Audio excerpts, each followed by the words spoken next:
नमस्कार, ओम साई राम। आज हम श्री साईं सच्चरित्र के अध्याय 16 और 17 का पाठ करेंगे, जिसमें निम्न वर्णित हैं।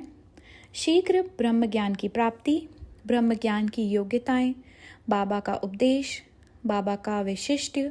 इन दो अध्यायों में एक धनाथी ने किस प्रकार साईं बाबा से शीघ्र ब्रह्म ज्ञान प्राप्त करना चाहा था, उसका वर्णन है।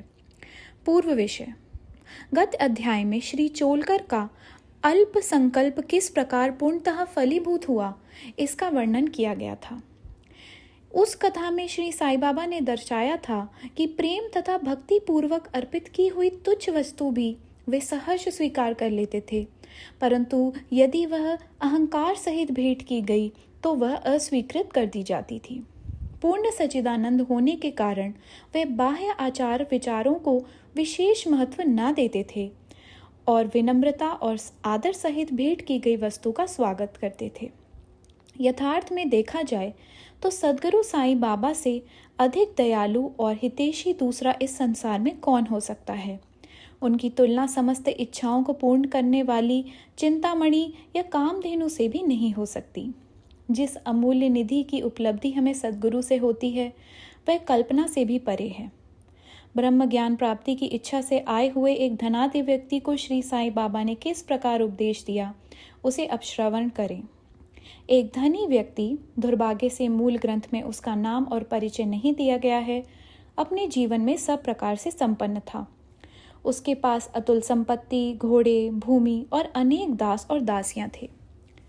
जब बाबा की कीर्ति उसके कानों तक पहुंची तो उसने अपने एक मित्र से कहा कि मेरे लिए अब किसी वस्तु की अभिलाषा शेष नहीं रह गई है, इसलिए अब शिरडी जाकर बाबा से ब्रह्म ज्ञान प्राप्त करना चाहिए, और यदि किसी प्रकार उसकी प्राप्ति हो गई तो फिर मुझसे अधिक सुखी और कौन हो सकता है। उनके मित्र ने उन्हें समझाया कि ब्रह्म ज्ञान की प्राप्ति सहज नहीं है, विशेषकर तुम जैसा मोहग्रस्त जो सदैव स्त्री, संतान और द्रव्योपार्जन में ही फंसा रहता है। तुम्हारी ब्रह्म ज्ञान की आकांक्षा की पूर्ति कौन करेगा, जो भूल कर भी कभी एक फूटी कौड़ी का भी ध्यान नहीं देता। अपने मित्र के परामर्श की उपेक्षा कर वे आने जाने के लिए तांगा लेकर शिरडी आए और सीधे मस्जिद पहुंचे। साईं बाबा के दर्शन कर उनके चरणों पर गिरे और प्रार्थना की कि आप यहाँ आने वाले समस्त लोगों को अल्प समय में ही ब्रह्म दर्शन करा देते हैं। केवल यही सुनकर मैं बहुत दूर से इतना मार्ग चलकर आया हूँ। मैं इस यात्रा से अधिक थक गया हूँ। यदि कहीं मुझे ब्रह्म ज्ञान की प्राप्ति हो जाए तो मैं यह कष्ट उठाना अधिक सफल और सार्थक समझूंगा। बाबा बोले, मेरे प्रिय मित्र, इतने अधीर ना हो। मैं तुम्हें शीघ्र ही ब्रह्म का दर्शन करा दूंगा। मेरे सब व्यवहार तो नगद ही हैं और मैं उधार कभी नहीं करता। इसी कारण अनेक लोग धन, स्वास्थ्य, शक्ति, मान, पद, आरोग्य तथा अन्य पदार्थों की इच्छा पूर्ति के हेतु मेरे समीप आते हैं। ऐसा तो कोई बिरला ही आता है जो ब्रह्म ज्ञान का पिपासु हो। भौतिक पदार्थों की अभिलाषा से यहाँ आने वाले लोगों का कोई अभाव नहीं, परंतु आध्यात्मिक जिज्ञासुओं का आगमन बहुत ही दुर्लभ है। मैं सोचता हूँ कि यह क्षण मेरे लिए बहुत ही धन्य तथा शुभ है, जब आप सरीखे महानुभाव यहाँ पधार कर मुझे ब्रह्म ज्ञान देने के लिए जोर दे रहे हैं। मैं सहर्ष आपको ब्रह्म दर्शन करा दूंगा। ये कहकर बाबा ने उन्हें ब्रह्म दर्शन कराने के हेतु अपने पास बिठा लिया और इधर उधर की चर्चाओं में लगा दिया, जिससे कुछ समय के लिए वे अपना प्रश्न भूल गए। उन्होंने एक बालक को बुलाकर नंदू मारवाड़ी के यहाँ से 5 रुपये उधार लाने को भेजा। लड़के ने वापस आकर बतलाया कि नंदू का तो कोई पता नहीं और उसके घर पर ताला पड़ा है। फिर बाबा ने उसे दूसरे व्यापारी के यहाँ भेजा। इस बार भी लड़का रुपए लाने में असफल ही रहा। इस प्रयोग को 2-3 बार दोहराने पर भी उसका परिणाम पूर्ववत ही निकला। हमें ज्ञात ही है कि बाबा स्वयं सगुण ब्रह्म के अवतार थे। यहाँ प्रश्न हो सकता है कि इस 5 रुपये सरीखी तुच्छ राशि की यथार्थ में उन्हें आवश्यकता ही क्या थी। उन्हें तो इसकी बिल्कुल आवश्यकता ही न थी। वे तो पूर्ण रीति से जानते होंगे कि नंदू घर पर नहीं है। यह नाटक तो उन्होंने केवल अन्वेषक के परीक्षार्थ ही रचा था। ब्रह्म जिज्ञासु महाशय जी के पास नोटों की गड्डियां थी, और यदि वे सचमुच ही ब्रह्म ज्ञान के आकांक्षी होते तो इतने समय तक शांत न बैठते। जब बाबा व्यग्रता पूर्वक 5 रुपये उधार लाने के लिए बालक को यहाँ वहाँ दौड़ा रहे थे तो वे मूक दर्शक बने ही न बैठे रहते। वे जानते थे कि बाबा अपने वचन पूर्ण कर ऋण अवश्य चुकाएंगे। यद्यपि बाबा द्वारा इच्छित राशि बहुत ही अल्प थी, फिर भी वह स्वयं संकल्प करने में असमर्थ ही रहा और 5 रुपया उधार देने तक का साहस ना कर सका। पाठक थोड़ा विचार करें कि ऐसा व्यक्ति बाबा से ब्रह्म ज्ञान, जो विश्व की अति श्रेष्ठ वस्तु है, उसकी प्राप्ति के लिए आया है। यदि बाबा से सचमुच प्रेम करने वाला अन्य कोई व्यक्ति होता तो वह केवल मूक दर्शक ना बनकर तुरंत ही 5 रुपये दे देता। परंतु इन महाशय की दशा तो बिल्कुल ही विपरीत थी। उन्होंने ना रुपये दिए और ना शांत ही बैठे, वरन वापस जल्द लौटने की तैयारी करने लगे और अधीर होकर बाबा से बोले कि अरे बाबा, कृपया मुझे शीघ्र ब्रह्म ज्ञान दो। बाबा ने उत्तर दिया कि मेरे प्यारे मित्र, क्या इस नाटक से तुम्हारी समझ में कुछ नहीं आया? मैं तुम्हें ब्रह्म दर्शन कराने का ही तो प्रयत्न कर रहा था। संक्षेप में तात्पर्य यह है कि ब्रह्म का दर्शन करने के लिए 5 वस्तुओं का त्याग करना पड़ता है। 5 प्राण, 5 इंद्रियां, मन, बुद्धि तथा अहंकार। यह हुआ ब्रह्म ज्ञान। आत्मभूति का मार्ग भी इसी प्रकार है, जिस प्रकार तलवार की धार पर चलना। श्री साईं बाबा ने फिर इस विषय पर विस्तृत वक्तव्य किया, जिसका सारांश यह है। ब्रह्म ज्ञान या आत्मानुभूति की योग्यताएं। सामान्य मनुष्यों को अपने जीवन काल में ब्रह्म के दर्शन नहीं होते। उसकी प्राप्ति के लिए कुछ योग्यताओं का भी होना नितांत आवश्यक है। पहली, मुमुक्षुत्व, मुक्ति की तीव्र उत्कंठा। जो सोचता है कि मैं बंधन में हूँ और इस बंधन से मुक्त होना चाहे, तो इस ध्येय की प्राप्ति के लिए उत्सुकता और दृढ़ता से संकल्प प्रयत्न करे तथा प्रत्येक परिस्थिति का सामना करने को तैयार रहे, वही इस आध्यात्मिक मार्ग पर चलने योग्य है। विरक्ति, लोक परलोक के समस्त पदार्थों से उदासीनता का भाव। ऐहिक वस्तुएं, लाभ और प्रतिष्ठा जो कि कर्मजन्य हैं, जब तक इनसे उदासीनता उत्पन्न न होगी तब तक उसे आध्यात्मिक जगत में प्रवेश करने का अधिकार नहीं है। अंतर्मुखता, ईश्वर ने हमारी इंद्रियों की रचना ऐसी की है कि उनकी स्वाभाविक वृत्ति सदैव बाहर की ओर आकृष्ट करती है। हमें सदैव बाहर का ही ध्यान रहता है, ना कि अंतर का। जो आत्मदर्शन और दैविक जीवन के इच्छुक हैं, उन्हें अपनी दृष्टि अंतर्मुखी बनाकर अपने आप में ही लीन होना चाहिए।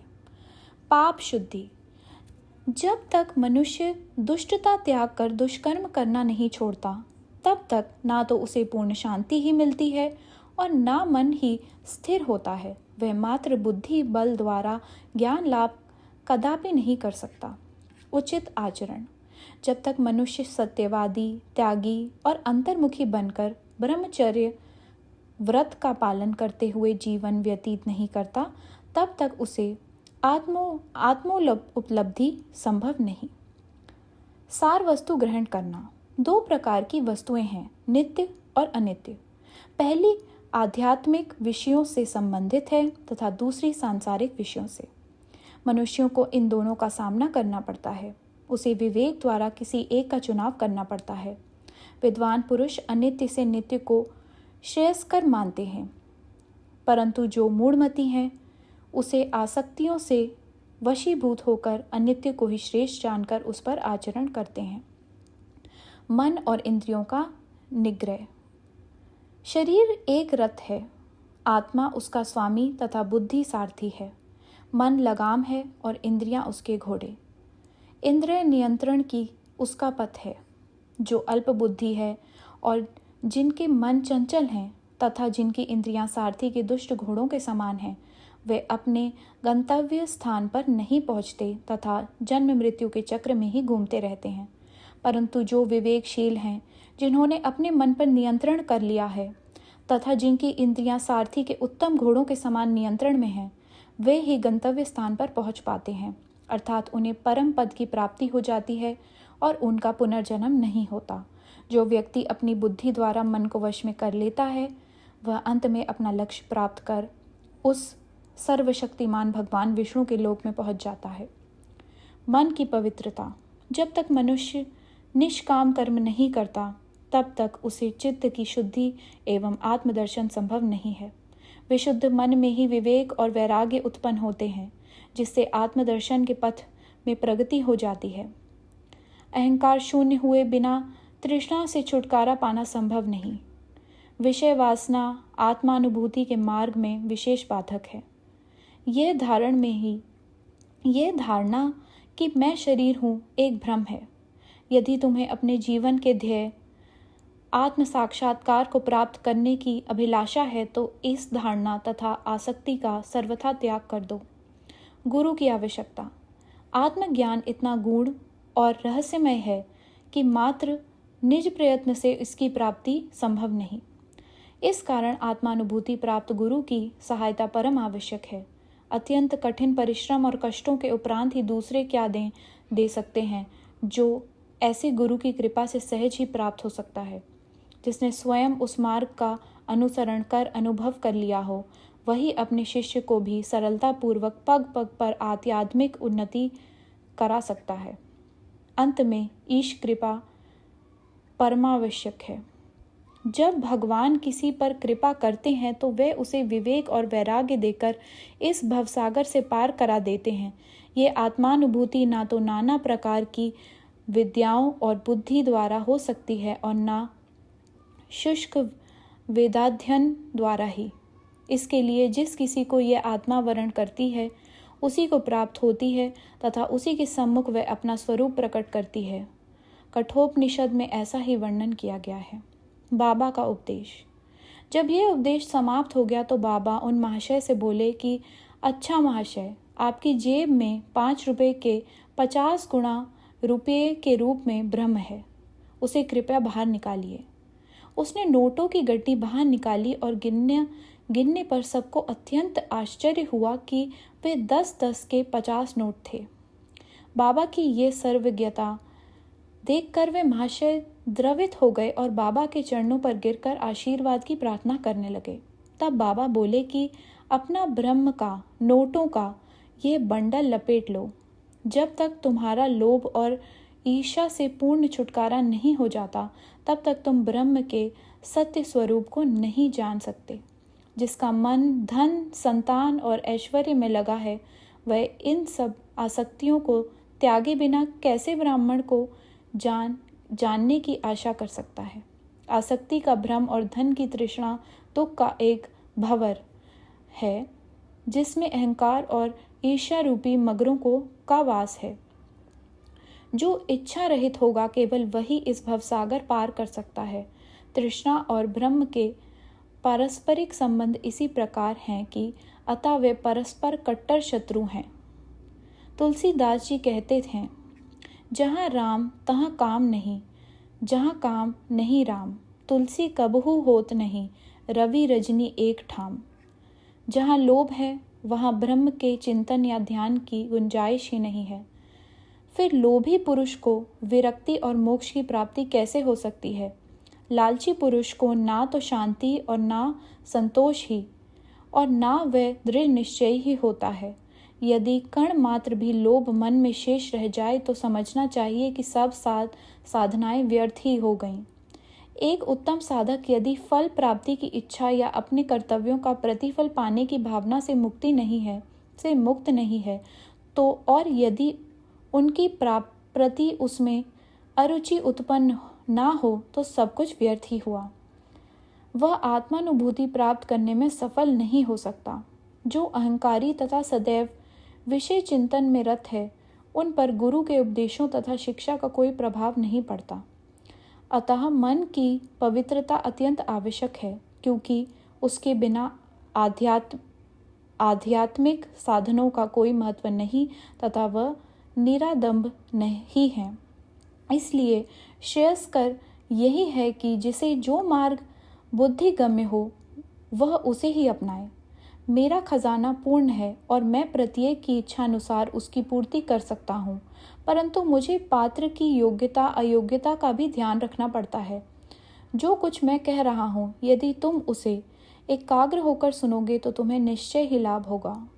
इस मस्जिद में बैठकर मैं कभी असत्य भाषण नहीं करता। जब घर में किसी अतिथि को निमंत्रण दिया जाता है तो उसके साथ परिवार, अन्य मित्र और संबंधी आदि भी भोजन करने के लिए आमंत्रित किए जाते हैं। बाबा द्वारा धनी महाशय को दिए गए इस ज्ञान भोज में मस्जिद में उपस्थित सभी जन सम्मिलित थे। बाबा का आशीर्वाद प्राप्त कर सभी लोग उन धनी महाशय के साथ हर्ष और संतोष पूर्वक अपने अपने घरों को लौट गए। बाबा का वैशिष्ट्य। ऐसे संत अनेक हैं जो घर त्याग कर जंगल की गुफाओं या झोपड़ियों में एकांतवास करते हुए अपनी मुक्ति या मोक्ष प्राप्ति का प्रयत्न करते रहते हैं। वे दूसरों की किंचित मात्र भी उपेक्षा न कर सदा ध्यानग्रस्त रहते हैं। श्री साईं बाबा एक प्रकृति के न थे। यद्यपि उनके कोई घर द्वार, स्त्री और संतान, समीप या दूर के संबंधी ना थे, फिर भी वे संसार में ही रहते थे। वे केवल 4-5 घरों से भिक्षा लेकर सदा नीम वृक्ष के नीचे निवास करते तथा समस्त सांसारिक व्यवहार करते रहते थे। इस विश्व में रहकर किस प्रकार आचरण करना चाहिए इसकी भी वे शिक्षा देते थे। ऐसे साधु या संत प्रायः बिरले ही होते हैं जो स्वयं भगवत प्राप्ति के पश्चात लोगों के कल्याणार्थ प्रयत्न करें। श्री साईं बाबा इस सब में अग्रणीय थे। इसलिए हेमाद पंत कहते हैं, वह देश धन्य है, वह कुटुंब धन्य है तथा वे माता पिता धन्य हैं जहाँ साईं बाबा के रूप में यह असाधारण, परम श्रेष्ठ, अनमोल, विशुद्ध रत्न उत्पन्न हुआ। श्री सद्गुरु साईनाथ अर्पणमस्तु। शुभम भवतु। नमस्कार। ओम साई राम।